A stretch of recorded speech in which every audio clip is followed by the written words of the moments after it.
The peace of Christ be with you, dear friends, the friends of God, Theophilus. Today we are reflecting with the Gospel according to St. Luke, the beginning of his Gospel, the first chapter, and then he goes on to add other verses.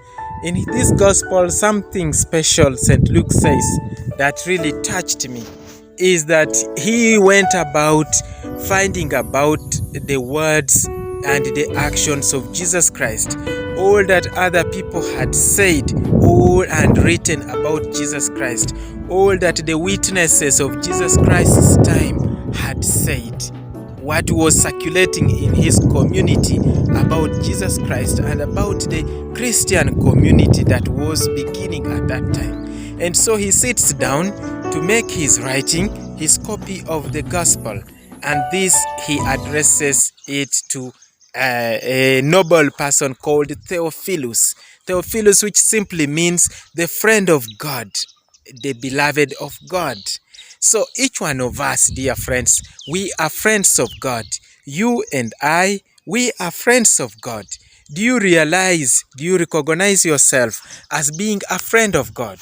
Do you see yourself as being someone who is beloved, who is called to participate in God's gifts, in God's graces?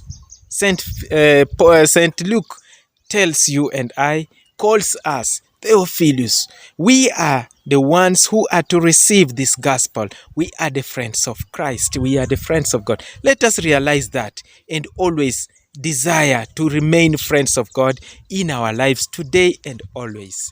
Jesus goes about in this same gospel proclaiming his mission.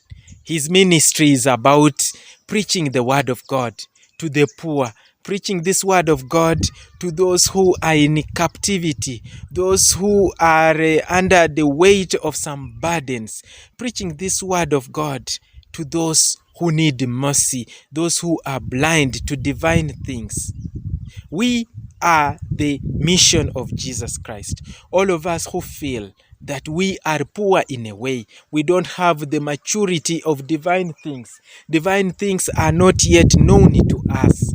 We are in desire to receive the plenitude of God in us. We are poor in spirit. So Jesus Christ is bringing to us this word.